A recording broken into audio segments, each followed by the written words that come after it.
The reviews give praise to Snyder's directing style and ability to offer more depth to characters, but emphasize a confounding runtime. The reviews are in for Zack Snyder's anticipated Justice League cut. Zack Snyder's Justice League follows the 2017 Justice League, which is credited to Snyder but was largely helmed and written by Joss Whedon after Snyder had to remove himself from the project due to a family tragedy. Despite extensive reshoots and a new start, Whedon's film left fans convinced that Snyder's original take on the film before handing the reins over was being kept from them. A growing movement of fans rallied by the hashtag release the Snyder Cut, with even the film's stars Gal Gadot and Ben Affleck adding their voices on Twitter.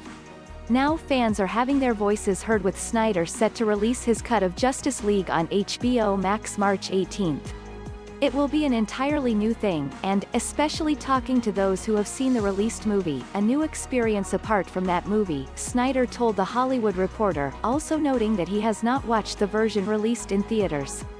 The Hollywood Reporter's John DeFore is quick to note that comparisons to the 2017 version are inevitable, and Snyder's cut is an improvement in some concrete ways, thanks to a more coherent plot and tone, substantially improved FX and better photography. However, DeFore writes, the movie's soul, such as it is, remains unimproved, and at 242 minutes, very few of them offering much pleasure, it's nearly unendurable as a single-sitting experience.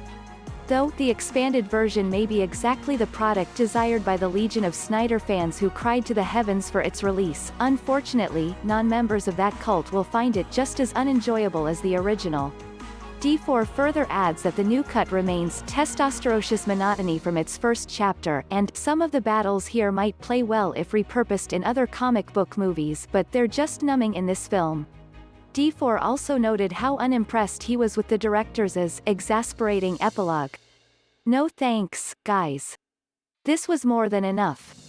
Meanwhile, Slate's Karen Hahn credits herself as a Snyder apologist, therefore it's not surprised to find that the critic is quick to applaud the film for being remarkable, and Snyder's distinctive directing style and aesthetics sets the new Justice League apart.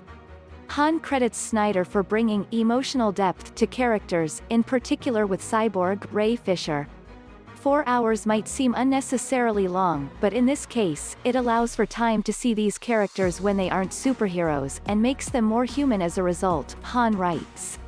Hahn explains in detail how Snyder has established himself as a director who's impossible to imitate, and his new cut proves a movie with a clear director's touch is more compelling than a movie that's been made by committee.